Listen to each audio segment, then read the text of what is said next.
नमस्कार आदरणीय दर्शकवृन्द, AP news यात्राको यो अर्को एउटा विशेष संवादमा यहाँहरूलाई धेरै स्वागत छ। म रोहित भण्डारी। दर्शकवृन्द, नेपालले आफ्नो भूमि लिपुलेक, लिम्पियाधुरा, कालापानी लगायतका क्षेत्र समेटेर नक्सा सार्वजनिक गरिसकेपछि भारतीय विदेश मन्त्रालयका प्रवक्ताको एउटा अभिव्यक्ति सार्वजनिक भएको छ। भारतीय विदेश मन्त्रालयका प्रवक्ताले के भनेका छन् भने नेपालले जारी गरेको त्यो नक्सा स्वीकार्य छैन भारतलाई भनेका छन् र सँगसँगै उनले एकपक्षीय रूपमा नेपालले जारी गरेको त्यो नक्सा कुनै तथ्य र प्रमाणमा आधारित छैन भन्ने आरोप पनि लगाएका छन्। वास्तवमा भारतको यो प्रतिक्रियाको अर्थ के रहन्छ र अब नेपाल र भारत बीचको सम्बन्ध खतराको मोडमा पुग्न लागेको हो त? हामी यसैको सेरोफेरोमा केन्द्रित रहेर कुराकानी गर्दैछौँ र यसका लागि यति बेला हामीसँग प्रत्यक्ष सम्पर्कमा हुनुहुन्छ परराष्ट्र मामलाका जानकार शेषराज भट्टराई। म उहाँलाई स्वागत गर्छु। स्वागत छ सर यहाँलाई यो एपी न्युज यात्राको विशेष संवादमा। धन्यवाद। नेपालले आफ्नो देशको भूमि लिपुलेक, लिम्पियाधुरा, कालापानी लगायतको क्षेत्र समेटेर जुन नक्सा सार्वजनिक गर्यो त्यो नक्सा हामीलाई स्वीकार्य छैन, त्यो भारतको भूमि हो भनेर भारतीय विदेश मन्त्रालयका प्रवक्ताले त्यो हास्यास्पद एउटा अभिव्यक्ति दिएका छन्। यसलाई के भन्ने सर, कुन रूपमा विश्लेषण गर्नुहुन्छ यहाँ? यसमा अब जुन तरिकाबाट भूमि व्यवस्था, सहकारी तथा गरिबी निवारण मन्त्रालयले हिजो बुधबारको दिन अध्यावधिक राजनीतिक र प्रशासनिक यो नक्सा जारी गर्यो, त्यसमा स्वाभाविक रूपमा जुन पहिलेदेखि नै एउटा डिस्प्युटेड एउटा ल्यान्ड को रूपमा नेपालले लिइरहेको, तर पनि कतिपय वार्ताहरूमा आग्रह गर्दाखेरि भारतको पोजिसन त्यति पोजिटिभ नदेखिँदाखेरि जुन तरिकाबाट यो म्याप, पोलिटिकल म्याप रिलिज गरेको छ, त्यो रिलिज गरिसके पछाडि भारतीय कूटनीतिक वृत्तमा हलचल ल्याउनु स्वाभाविकै थियो, किनभने भारतले आफूलाई जहिले पनि नेपालले यसो गर्ला भन्ने आश्वेगबाट नलिएको अवस्थामा भारतीय विदेश मन्त्रालयका प्रवक्ता अनुराग श्रीवास्तव, मलाई लाग्छ उहाँको नाम हो, उहाँले यो जो चाहिँ यो साउथ ब्लक इन्डियन एक्सटर्नल मिनिस्ट्रीको स्पोक्स पर्सन प्रवक्ता पनि हो होइन, उहाँले एकजना पत्रकारको चाहिँ जवाफ दिँदै यो इस्युजलाई चाहिँ आर्टिफिसियल इन्लार्जमेन्ट भनेर भन्नुभएको छ होइन।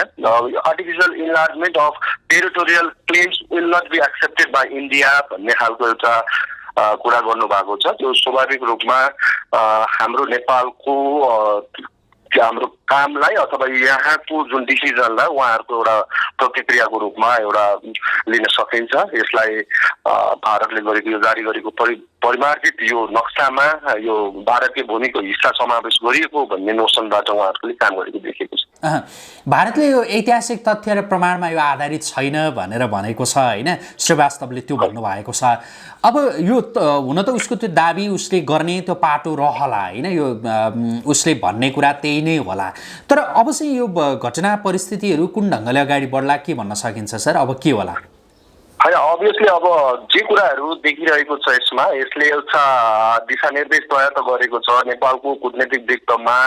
पछिल्लो समय अब तपाईँले जसरी प्रश्न गर्नुभयो भारतले यसलाई त्यसरी लिएको थिएन भन्ने कुरो, यो किन पनि यो सहज छ अथवा यो आकलन सजिलैसँग गर्न सकिन्छ भने इन्डिया इन्डिपेन्डेन्ट जब 1947 पछाडि भारतको त्यहाँको सरकार जति पनि कांग्रेसाई बीजेपी लगायतको पार्टीहरूबाट गाइडेड भएका छन् गभर्मेन्टहरू, तिनीहरूको सोचहरू भनेको उपनिवेशवादको सोचबाट बाहिर निस्किएको देखिँदैन, यो कोलोनियल माइन्डसेटबाट बाहिर निस्केको देखिँदैन। तर अर्को कुरा भनेको त्यो स्वाभाविक रूपमा त्यो इन्डियन पर्सेप्सन त्यो रहँदै गर्दाखेरि नेपालमा पनि नेपालका शासकहरूले पनि भारतसँग बसेर कहिले पनि हाम्रा विषयहरूमा, हाम्रा सीमा समस्याहरूका विषयहरूलाई जहिले पनि लोकीमा राखेको, लोकी भनेको डिप्लोमेटिक टर्मिनोलोजीमा जहिले पनि पछिल्लो चासोको विषयमा राखेर चाहिँ अगाडि बढेको देखिन्छ। यो विषयहरूमा हामीसँग अत्यन्त धेरै डकुमेन्टहरूले हाम्रो साथ दिँदाखेरि पनि यस्तो विषयमा चाहिँ सजिलैसँग हाम्रो नक्सामा अथवा हामी यो डिस्प्युटेड ल्यान्डलाई चाहिँ पोजिटिभली ग्रास्प गर्न सक्ने अवस्था रहँदा पनि हाम्रा शासकहरूले त्यो गरेको देखिँदैन थियो। त्यसमा सन् 1816मा सुगौली सन्धि भएको छ। त्यो सुगौली सन्धिले नि स्पष्ट रूपमा हामीलाई यो कुराहरू यो चाहिँ काली नदीदेखि यता लिम्पियाधुराको महाकाली नदीदेखि यता हाम्रो भूभाग भनेर स्पष्टसँग व्याख्या गरिएको छ। त्यसै गरी 1827मा आउँदाखेरि सर्वे अफ इन्डिया तत्कालीन हाम्रो नापी शाखा भने जस्तै उनीहरूको सर्वे अफ इन्डियाले पनि तयार गरेको अल्मोडाको नक्सा, त्यो अल्मोडा भाग पर्छ। त्यसमा लिम्पियाधुराबाट बग्ने नदीलाई रिभर अफ काली भनेर भनिएको छ। यो स्पष्ट रूपमा त्यसमा राखिएको छ। त्यसको पूर्व नेपाल र पश्चिम इन्डिया भनिएको छ त्यसमा पनि होइन। सन् 1856मा सर्वे अफ इन्डियाले कलकत्ताबाट जुन जारी गर्छ नक्सा, त्यतिखेर सर्वे अफ इन्डिया भने कलकत्ता त त्यतिखेर त्यहाँको क्यापिटल सिटी नै हो। त्यतिखेर त्यो प्रकाशित गरेको नक्सामा पनि लिम्पियाधुराबाट बग्ने नदीलाई रिभर अफ काली भनेर नामाङ्कन गरिएको छ, त्यो सूचीकृत गरेको छ। तर त्यस पछाडि ब्रिटिसहरूले नै सन् 1879मा आइसके पछाडि चाहिँ उनीहरूले रिलिज गरेको नक्साबाट मात्र त्यो काली नदीलाई कृत्रिम बनाएर अनि काली नदी चाहिँ लिपु लेकबाट भारततर्फ देखाइएको छ। यो विषयहरूमा बहसहरू नभएका होइनन्, छलफलहरू नभएका होइनन्, तर यो बहसलाई डिस्प्युटेड मान्दै पनि। र अर्को कुरा रोहितजी यहाँ के तपाईँलाई अवगत गराउँ भने इन्टरनेसनल एउटा बोर्डर प्रिन्सिपलले, अन्तर्राष्ट्रिय सीमा सिद्धान्तले पनि कुनै पनि डिस्प्युटेड विवादमा दुईटा डिस्प्युटेड विवाद पछिल्लो समयमा संयुक्त राष्ट्र सङ्घको गठन भइसके पछाडि यतातिर आइसक्दाखेरि डिस्प्युटेड विवादमा दुईजनाको सहमतिमै कुनै पनि नक्सा रिलिज गर्नुपर्छ भन्ने रियालिटीलाई 6 महिना अगाडि नोभेम्बर 2, 2019 का दिन जब जम्मू कश्मीर दुईटा प्रान्तलाई बेग्ला बेग्लै प्रान्त मानिएर चाहिँ इन्डियाले नक्सा रिलिज गर्यो, त्यतिखेर पनि त्यो नक्सा पोलिटिकल म्यापमा यो लिपु लेक, लिम्पियाधुरा, कालापानीलाई उनीहरूले जब चाहिँ आफ्नो भूभागमा राखेर राजनीतिक नक्सा देखाए अथवा रिलिज गरे हो, त्यतिखेर हामीले डिप्लोमेटिक प्रोटेस्टहरू त गरेका थियौँ। तर त्यो प्रोटेस्ट गर्दाखेरि पनि इन्डियाले त्यतिखेर हामीलाई सहजै रूपमा अब परराष्ट्र सचिव स्तरीय एउटा वार्ता कमिटी गठन गरेर यसको निर्मूल गरौँला भनेको थियो। तर अब यो पछिल्लो मार्च 8मा आएर राजनाथ सिंहले जुन तरिकाबाट यो कोरोना भाइरसको महामारीमा त्यहाँका मन्त्री राजनाथ सिंहले जसरी चाहिँ यसलाई उद्घाटन गरे एउटा डिजिटल उसबाट प्रविधिबाट, त्यो हाम्रो लागि स्वीकार्य थिएन। किनभने हामी एउटा सार्वभौम एउटा मुलुक हौँ, नेपालको आफ्नै खालको इन्टिग्रिटी छ। विश्व म्यापमा हामी सानो त्यति पनि छैनौँ। तर दुईटा जाइन्ट कन्ट्रीहरूको बिचमा बसिसके पछाडि भारतले हामीप्रति गरेको रवैयालाई जुन तरिकाबाट गभर्मेन्टले आन्सर दिएको छ होइन, त्यो कुनै नै केही हदसम्म अब त्यो बाध्यात्मक स्थितिबाट आएको एउटा सरकारको निर्णय भन्ने मैले बुझेको छु। यहाँले भने जस्तै एकपक्षीय रूपमा भारतले नक्सा जारी गरेको थियो होइन, राजनैतिक नक्सा केही महिना अगाडि। त्यो यता कूटनीतिक तर्फबाट नेपालले केही प्रयासहरू गरेको पनि हो, तर भारतले त्यसलाई पन्छाउँदै अल्झाउँदै मात्रै उसले अगाडि बढिरह्यो। र पछिल्लो पटक त के भनेको थियो भने अब यो कोरोना भाइरसको महामारी सकिसकेपछि संवाद गरौँला भनेर भनेको थियो। र जब पछि नेपालले नक्सा जारी गर्यो नि, त्यो नक्सालाई उसले एकपक्षीय भनेर उसले चाहिँ आरोप लगायो, ताकि उसले सुरुमा नै एकपक्षीय रूपमा निकाल्यो। त्यसपछि नेपालले धैर्य गर्यो, नेपालले त्यो संवादका लागि त्यो प्रयास पनि गर्यो, कूटनीतिक त्यो नोट पनि जारी गर्यो। यी विभिन्न जो घटनाक्रमहरूलाई उसले त्यो नजरअन्दाज गर्दै नेपाललाई नै फेरि एकपक्षीय रूपमा भनेर जे भनेको छ नि, यसलाई के भन्ने भारतको यो शैलीलाई कुन ढङ्गले विश्लेषण गर्न सकिन्छ? यसमा अब भारतले कहिले पनि नेपाल र भारतको सम्बन्धमा आउँदाखेरि कतिपय यस्ता आयामहरू छन् जुन आयामहरूमा सकारात्मक रूपमा जानुपर्ने ठाउँमा जहिले पनि भारतले इन्क्लोज गरेर त्यसलाई विवादमा ल्याएर कहिलेकाहीँ नेपालको आन्तरिक मामिला, यहाँको राजनीतिक अवस्थाहरूमा पनि हस्तक्षेप गर्ने गरेको दृष्टान्तहरू अत्याधिक धेरै छन्। र जब यो विषय आउँछ, यो विषय अहिलेसम्म देखिएको विषयहरूमा सबैभन्दा जटिल विषय नै हो। किनभने हामी अलिकति इतिहास फर्केरै जानुपर्ने हुन्छ। जब सन् 1816 मार्च 4 का दिन तत्कालीन इन्डियामा चाहिँ इस्ट इन्डिया कम्पनी र नेपाल सरकारको बीच सुगौली सन्धि भयो। त्यतिखेर त्यो सुगौली सन्धि मा स्थापित गरेका मूल्य र मान्यताहरूलाई भारत सरकारले कतिपय अवस्थामा पछिल्लो यो गणतन्त्र भारत जब इन्डिपेन्डेन्ट भएर आइसकेको इन्डियन गभर्मेन्टले चाहिँ त्यसलाई मानेको स्थिति थिएन, खास गरी यो कालापानीको डिस्प्युटको अवस्थामा। जुन अवस्थामा यो तपाईँले यतातिर जानुहुन्छ भने यो गुन्जी, नादी, कुटी लगायतको यो भूभागहरू उनले आफ्नो तौर तरिकाबाट त्यो उत्तराखण्डको चाहिँ आफ्नो परिधिभित्र राखेर काम कारबाहीहरू गरेका थिए। हो यस्तो स्थितिमा यो लिम्पियाधुराको चाहिँ लाई पनि समेट्ने गरी जब नेपालले यो नक्सा चाहिँ रिलिज गरिसके पछाडि यो इन्डियन कम्युनिटीमा त्यहाँको इन्टेलेक्चुअल सर्कलमा मिडियामा एकदमै नेगेटिभ तरिकाबाट ब्लेजिङ भइरहेको स्थिति हो। यो कूटनीतिक भाषामा यसलाई भन्दाखेरि काइन्ड अफ यो उनीहरूले यो युनिल्याटरल भनेको एक पक्ष रूपमा नेपालले रिलिज गरौँ होइन भन्ने खालको कुराहरू उनीहरूबाट आएको छ। तर वास्तवमा भन्ने हो भने उनीहरूलाई के कुराहरू चाहिँ त्यो सोसाइटीलाई इन्डियन कन्टिनेन्टको त्यो प्रभुत्व वर्गहरू हो उनीहरूलाई के कुरा रियलाइज छैन भने वास्तवमा यो डिस्प्युटेड चाहिँ एउटा ल्यान्ड हो भन्ने कुराहरूमा अलरेडी नेपाल र भारतको गभर्मेन्ट एकअर्का बिचमा सहमत छन् भन्ने कुराहरूको त जानकारी राख्दैनन्। जस्तो म तपाईँलाई अलिकति यहाँनिर नेपालका कतिपय विज्ञहरू, नागरिक समाज र मिडियाहरूले पनि यो कुरालाई ह्यान्डल गर्नको लागि एउटा डिप्लोमेटिक नोसन्सबाट डिस्प्ले गरेको देखिँदैन।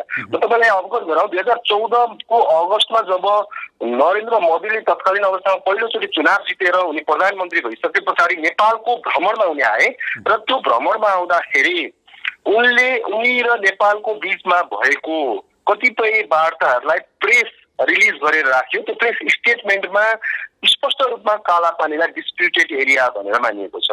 एउटा दृष्टान्तले अथवा यो अभिलेखीकरणले नै कतिपय अवस्थामा हामीले यसलाई यो विषयवस्तुहरूको सहजमा जान सकिन्छ।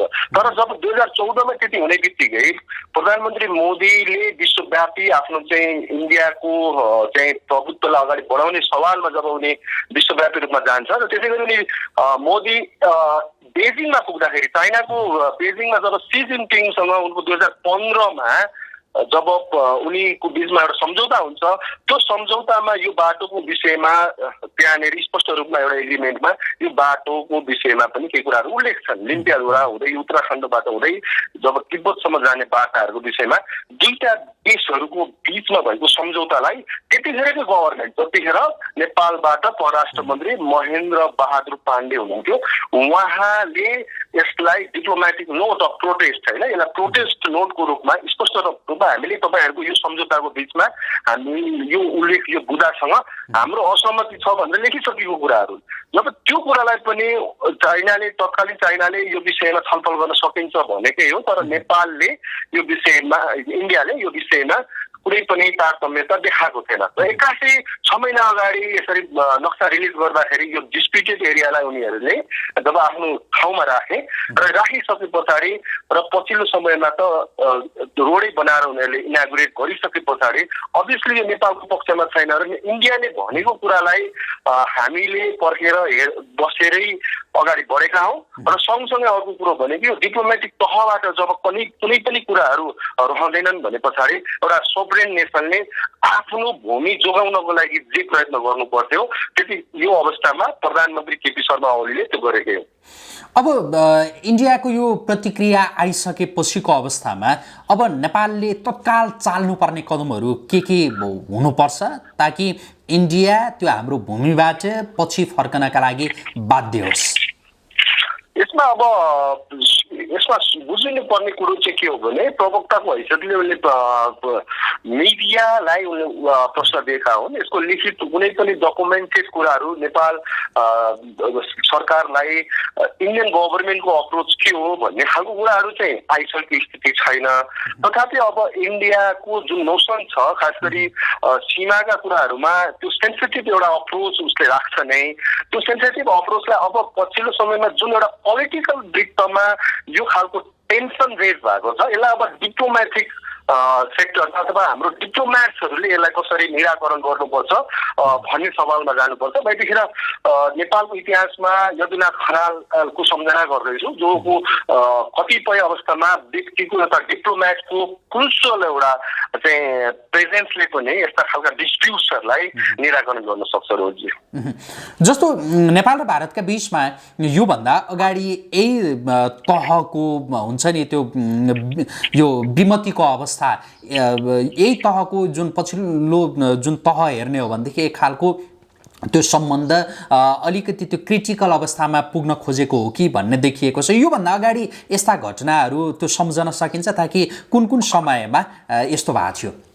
अनि यसमा धेरै त्यस्ता अवस्थाहरू छन्, जस्तै अब नेपालको इतिहास हेर्ने जाने अवस्थामा हो भने यो कालापानीको विषयमा मात्र होइन, इन्डियाले नेपालका कतिपय बोर्डरहरू अरू धेरै बोर्डरहरूमा पनि इन्क्रोच गरेका प्रशस्त उदाहरणहरू छन्।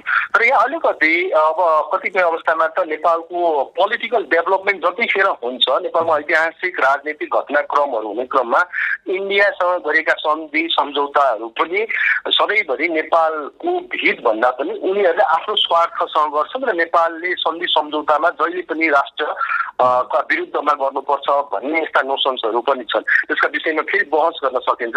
तर अर्को एउटा कुरा चाहिँ के हो भने पछिल्लो समयमा जब 2015 को ब्लकेडमा केपी शर्मा ओली जब उहाँ प्रधानमन्त्री हुनुहुन्थ्यो, त्यतिखेर उहाँले जुन एउटा नेसनल एउटा अप्रोचबाट इन्डियाका विरुद्धमा उहाँ उभिनु भयो, त्यो कुरालाई हामी नेपाली जनताहरू सम्पूर्ण जनताहरूले त्यसलाई पोजिटिभली लिएको अवस्था हो नै, किनभने त्यतिखेर एउटा बिग ब्रदर एटिट्युड इन्डियाले राखेकै हो र त्यो ब्लकेडले गर्दाखेरि हामीलाई हाम्रो दैनिक जीवनमा त्यसले समस्या पारेकै नै थियो। र त्यही एटिट्युडबाट जब अगाडि बढ्दै गर्दाखेरि केपी शर्मा ओलीले लिड गरेको नेपाल कम्युनिस्ट पार्टी जुन अहिले लगभग 2/3 को बहुमतको सरकार भएर चाहिँ नेपाललाई आफ्नो तौर तरिकाबाट भनौँ अथवा राम्रोसँग गभर्न गरिरहेको छ भन्ने सवालमा अहिले नेपाली नागरिकहरू छन्। यद्यपि कतिपय कुराहरूमा विमति हुन सकिन्छ, भ्रष्टाचारका कुराहरू आएका छन्, तर जब राष्ट्रियताको कुरा आउँछ र यो नेसनल इन्टिग्रिटीको कुरा आउँछ, बााउन्ड्रीको कुरा आउँछ,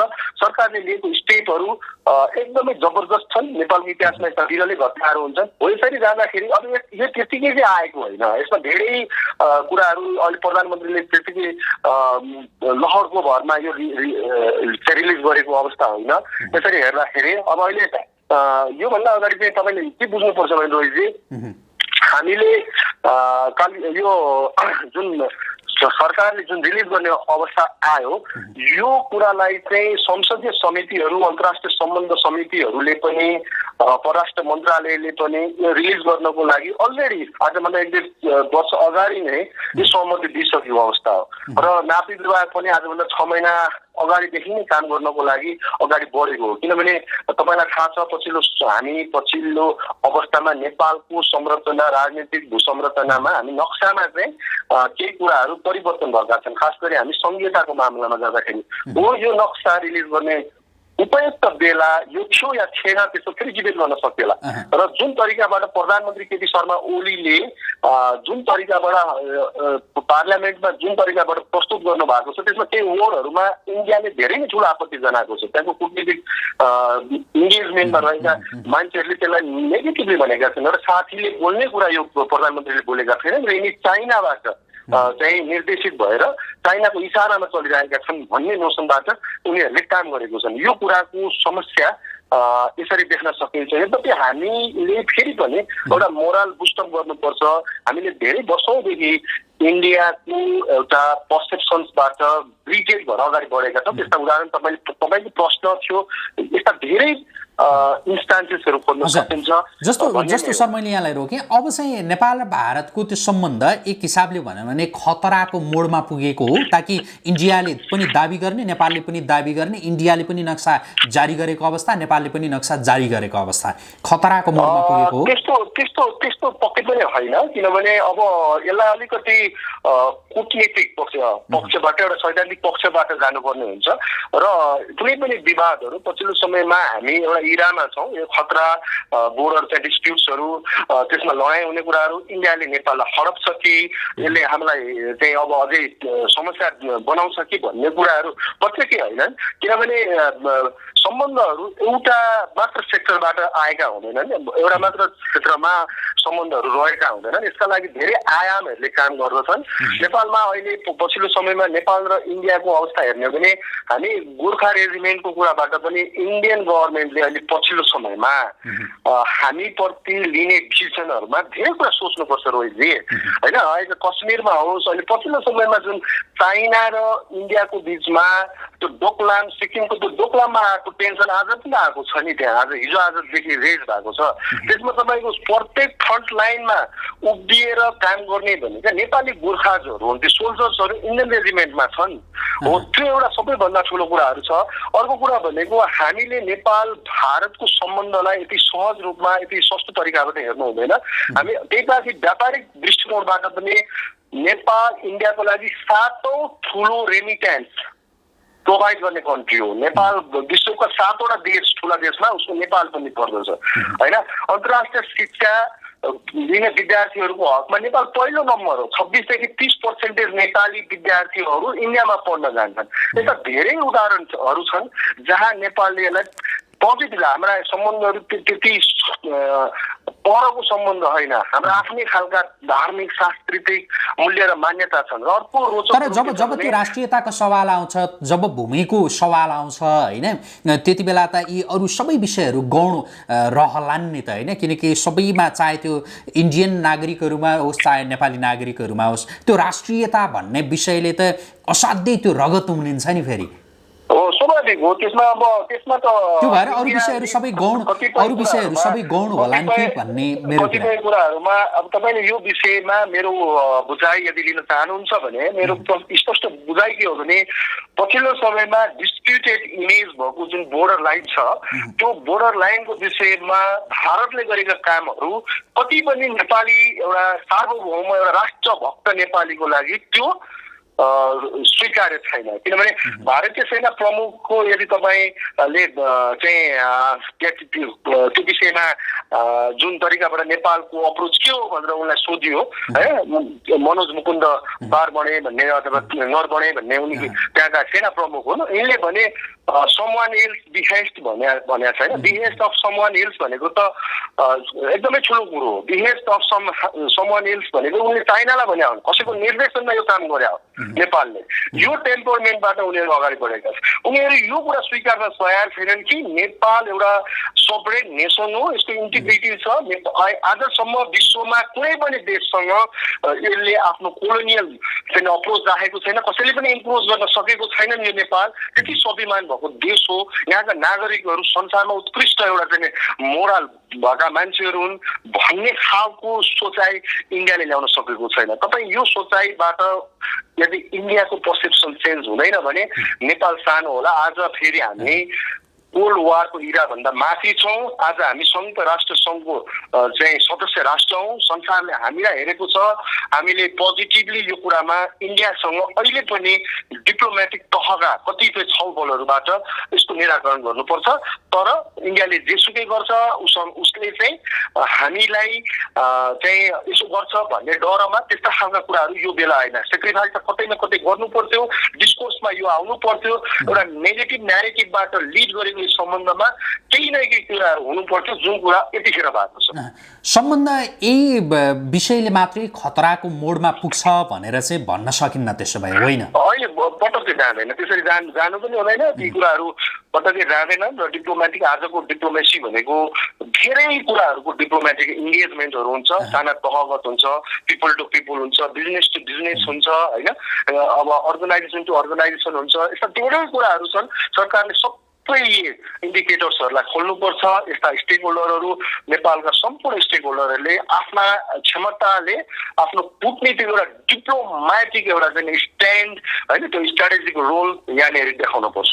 त्यो कूटनीतिक त्यो चातुर्यता भनौँ न एक किसिमको त्यो कूटनीतिक अडान जे शब्दहरू होलान् त्यो नेपालले प्रयोग गर्दै जाँदाखेरि चाहिँ इन्डिया पछाडि हट्न सक्ने त्यो सम्भावना धेरै छ। त्यो सम्भावना अब यसमा तपाईँलाई रोहितजी अब यो प्रश्न चाहिँ जस्तै कालापानीको डिस्प्युटेड इमेजमा अथवा त्यो ल्यान्डमा यो आज मात्र होइन। म तपाईँलाई एउटा रोचक कुरा सुनाऊ। नेपालमा सुजाता कोइराला गिरिजाप्रसाद कोइरालाको छोरी उहाँ परराष्ट्र मन्त्री हुँदाखेरि यो विवाद त्यतिखेर पनि जोगाटिन्थ्यो र उहाँले त्यतिसम्म पनि भनिदिनु भयो कि अब यो विवाद यहाँ मान्छे पनि हुँदैनन्, यहाँ चाहिँ हामी जान पनि सक्दैनौँ, हाम्रो राज्यको उपस्थिति पनि त्यति दरिलो छैन भने हामी यो काँगरभिट्टाबाट बङ्गलादेशको यो नाकासम्म त्यो साटौँ न भन्ने सम्मका कुराहरू आएका छन् होइन। अब यो पनि एक किसिमले धेरै आलोचित पनि भयो, कतिपयले यसलाई पोजिटिभ रिमार्क्सका रूपमा पनि लिए त्यतिखेर। अब यस्ता खालका सवालहरू पनि छन्। अब डिप्लोमेसी का इङ्गेजमेन्टहरू अब कसरी गर्ने भन्ने सवालमा चाहिँ अब जति पनि कुराहरू मेरो उत्तरमा चाहिँ अब जति पनि कुराहरू भएका छन् त्यो एउटा पोलिटिकल एरेन्जमेन्टमा भएका छन्।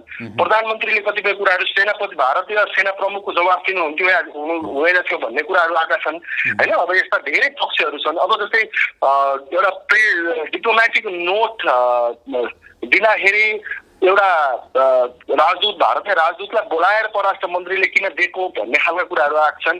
हो यस्ता स्किलहरू हुन्छन् डिप्लोमेसीमा, स्किलहरू युज गरेर नेपालमा धेरै त्यस्ता राम्रा मान्छेहरू छन्। कूटनीतिक क्षेत्रमा त्यस्ता राम्रा मान्छेहरूसँग सरसल्लाह गरेर कसरी जान सकिन्छ होइन। विभिन्न आयामहरू छन्। मैले अघि पनि भने आजको युग भनेको डिप्लोमेसीको त्यो परम्परागत एउटा नोसन्सबाट एउटा त्योबाट माथि उठेर उदाहरणको लागि आज एउटा डोनाल्ड ट्रम्पले एउटा ट्विटरको भरमा संसारका कतिपय डिप्लोमेटिक रिलेसन्सहरू तलमाथि पारिदिन सक्छन् होइन। हो यो अवस्थाबाट लेड गरेर नेपाल गभर्मेन्टका निकायहरूले अब यसलाई डिल गर्नुपर्छ भन्ने मेरो बुझाइ। नेपाली भूमिका विषयमा नेपाली सेनाले भनौँ न सिधा अगाडि आएर खास बोली नसकेको त्यो अवस्थामा भारतीय सेना प्रमुखले कोही कसैबाट उचालिएको या परिचालित भन्ने जुन खालको अभिव्यक्ति दिए यसलाई लिएर चाहिँ कतिपयले भारतले त्यो सैन्य दम्ब देखायो भनेर पनि विश्लेषण गरे। त्यो ढङ्गले भन्न सकिन्छ कि सकिँदैन भारतले सैन्य दम्ब पनि यो सँगसँगै देखाउन सुरु गर्यो भनेर? खै भारतको यो सोच अथवा यो न्यारेटिभ भन्ने कुरा नयाँ होइन। अब भारतका सेना प्रमुखले जसरी चाहिँ वक्तव्य दिए त्यसले हामी नेप्लिज कम्युनिटीमा यो इन्टेलेक्चुअल सर्कलमा त्यसले एउटा रेस टेन्सन क्रिएट गरेकै हो। अब यसको विरुद्धमा फेरि नेपालको सेना प्रमुखले त्यही खालको चाहिँ स्टेटमेन्ट निकाल्नुपर्छ भन्ने कुरा पटक्कै होइन। त्यसले अझ सम्बन्धहरू बिगार्छ। अहिले जुन तरिकाबाट जानुपर्छ त्यो पक्कै पनि त्यो अब कूटनीतिक प्रयोगबाटै जानुपर्छ होइन। यो कूटनीतिका अनेक आयामहरू नै अबको निष्कर्ष हो। अब हामीले त्यहाँनिर हाम्रो एपिएफ लगेर राखिसकेका छौँ, एउटा सिम्बोलिक हामीले मिनिङ दिएको छौँ यो हाम्रो टेरिटोरी हो भन्ने खालका कुराहरू।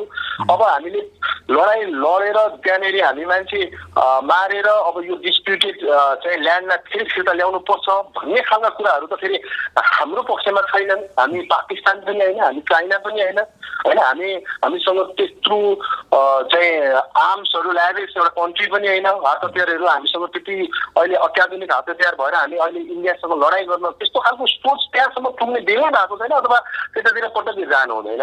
यसका आफ्नै निराकरण गर्ने तर भारतले चाहिँ एक खालको त्यो सैन्य दम्ब देखाएको हो कि होइन त्यो सेना प्रमुखको अभिव्यक्तिलाई लिँदाखेरि? त्यसले सैन्य दम्ब भन्दा पनि पोलिटिकल अप्रोच हो, त्यो इन्डियन माइन्डसेट हो होइन। अब त्यसले सधैँभरि त्यो पोलिटिकल अप्रोचले सधैँभरि नेपाल भनेको चाइनाबाट निर्देशित हुने एउटा देश हो भन्ने सोचाइ हो। यसमा अब धेरै फ्याक्टरहरूले काम पनि गरेका छन्। अभियसली अब जब हामी यो वान बेल्ट वान रोडको इनिसिएटिभमा हामी यो इनिसिएटिभमा हाम्रो इन्गेजमेन्ट भयो, यो इन्डियालाई चित्त बुझेको छैन। कतिपय कुराहरूमा पछिल्लो समयमा बिजेपी गभर्मेन्ट आउँदाखेरि कतिपय सवालहरूमा उनीहरूको आफ्नै खालका प्रयासहरू जारी छन् नेपालमा। हुन सक्ला अब कतिपय अवस्थामा हिन्दूको विषयलाई लिएर उनीहरूले नेपाल एउटा मानक बनाउन सकिन्छ भन्ने सवालहरू हुन सक्लान्। त्यसलाई कसरी प्रयोग गर्ने, त्यो कसरी प्रोपोगन्डा इस्टाब्लिस गर्ने भन्ने सवालहरू हुन सक्छन्। अब यस्ता कूटनीतिका धेरै आयामहरू मध्ये यो पनि एउटा हो, यसमा पनि काम कारबाहीहरू भइरहेका होलान्। अब यी विषयहरू बिस्तारै देखिने कुराहरू हुन्, तर अब निष्कर्ष चाहिँ अथवा यसको उपाय भनेको चाहिँ फेरि पनि कूटनीतिक वार्ता नै। यो दुई देशका आफ्नै दाबी रहिरहेका बखतमा होइन, दुई देशले नै आफ्नै दाबी गरिरहेछन्। यद्यपि त्यो नेपाली भूमि हो, यसमा विभिन्न तथ्य र प्रमाणहरू छन्। अब यो अवस्थामा अन्तर्राष्ट्रिय जगत भनेको त्यो तेस्रो पक्ष भनौँ न, अझ भारत र नेपाल भन्दा त्यो बाहिरको जो शक्तिहरू, बाहिरका ती अन्य देशहरूले यो विषयमा कुनै राष्ट्रको त्यो पक्ष लिएर बोल्न सक्ने, पक्ष लिएर अगाडि आउन सक्ने अवस्था रहला या तटस्थ त्यो व्यवहार देखाउलान्, के भन्न सकिन्छ? अब यो पनि एउटा रोचक प्रश्न हो, किनभने अब यसलाई कम्प्रिहेन्सिभ अहिले रूपमा हेर्ने हो भने पछिल्लो समयमा यो कोभिड-19 को महामारी पछाडि एउटा प्रेडिक्सन्सहरू के गर्न थालिएको छ भने यो ब्रिटन वुड एसोसिएसन्सहरू दोस्रो विश्वयुद्ध पछाडि अमेरिकाले लिड गरेको जुन अलायन्स ग्रुप थियो त्यो अलायन्स ग्रुप ब्रिटन वुड भन्ने अमेरिकाको एउटा ठाउँमा बसेर उनीहरूले संसारको मोरालिटी अब यस्तो हुन्छ, संसारको इकोनोमिक स्ट्रक्चर यस्तो हुन्छ भनेर संयुक्त राष्ट्र सङ्घको पहलमा international monetary fund, world bank जस्ता संस्थाहरूलाई तपाईको अगाडि बढाएको स्थिति हो। त्यही मिटिङले डलरलाई संसारको एउटा एक्सेप्टेन्स करेन्सीको रूपमा मान्यो हो। यो अवस्थामा आजको दिनमा आइपुग्दाखेरि त्यो अमेरिकन हेजोमनीलाई कसैले पनि काउन्टर दिन सक्यो भने चाइनाले हो। चाइनाको यो प्रभुत्वलाई अहिले पछिल्लो समयमा यति धेरै टेन्सन रेज भएको छ कोभिडको कारणले, कोरोना भाइरसको कारणले कि अमेरिकाले त यसलाई कोरोना भाइरस होइन, यो त चाइनिज भाइरस भनेर समेत भन्न थालेको छ त्यहाँको परराष्ट्र मन्त्री र त्यहाँको एक्सटर्नल अफेयर मिनिस्टरले हो। यो अवस्थामा अमेरिकन सेन्टिमेन्ट कतै न कतै इन्डियासँग जान्छ भन्ने मेरो बुझाइ हो। यद्यपि उनीहरूको चाहिँ नेपालसँगको आफ्नै खालको एउटा बाइलेटरल रिलेसन त छ नै, तर तपाईँले जब प्रश्न गर्नुभयो यो ब्लकहरूको चाहिँ भन्ने खालको कुराहरू हुन सकेको अवस्थामा चाइनाको अभियसली त्यो सेन्टिमेन्ट नेपालमा छ भन्ने बुझाइले गर्दाखेरि त्यो एउटा ब्लकले इन्डो पेसिफिक यो चाहिँ ब्लकको चाहिँ कुरा आइरहेको छ। हामीले यो विषयमा धेरै बहसहरू पनि गरिसकेका छौँ भने यो कता न कता त्यो चाहिँ हुन सक्छ भन्ने प्रेडिक्सन्स हो। तर त्यतिखेरसम्म फेरि पनि नेपालको कूटनीतिक क्षमता प्रदर्शन गरेर यो डिस्प्युट चाहिँ जुन विषय छ त्यसलाई निराकरण गर्न सकिन्छ। अन्तिममा सर, यो यति बेला नेपालमा इन्डियन मिडियाहरूको त्यो भूमिकालाई लिएर पनि व्यापक त प्रश्न उठेको छ र इन्डियन मिडियाहरू यति बेला आलोचित पनि बनेका छन्। यसलाई चाहिँ कुन रूपमा विश्लेषण गर्न सकिन्छ? इन्डियन त्यो मिडियाहरूको त्यो शैली नै उनीहरूले सधैँ त्यो देखाउने व्यवहार नै यस्तै हो कि के हो? त्यहाँ इन्डियन मिडिया भनेर पनि अब त्यहाँ दुईटा मिडिया क्याटेगोराइज छ होइन। अब जस्तो जब इन्डिया मिडिया एउटा प्रोफेसनल इथिक्सबाट हेरेका त्यो प्रिन्ट मिडियाहरू छन्, तर जब टेलिभिजन मिडियाको कुरा आउँछ एनडीटीभी बाहेक त्यहाँको मिडियालाई गभर्मेन्टको चौथो अङ्ग होइन कि यो देशको चौथो अङ्ग होइन कि गभर्मेन्टको चाहिँ फोर्थ पिलरको रूपमा उनीहरूले त्यहाँ मानेका छन्। त्यहाँका धेरै स्वतन्त्र बुद्धिजीवीहरूले यो कुरालाई नै भनेका छन् कि भारतीय मिडिया चाहिँ सरकारकै स्पोक्सपर्सनको रूपमा काम गरिरहेको छ भन्ने बुझाइ छ। यद्यपि एउटा फेरि बुझ्नुपर्ने कुरो चाहिँ के हो भने इन्डियन मिडियाको सेन्टिमेन्ट चाहिँ जब नेसनल इन्टिग्रिटीको कुरा आउँछ, इन्डियन नेसनल इन्टिग्रिटीमा उनीहरूको बुझाइ अलि आउटस्पोकन हुन्छ।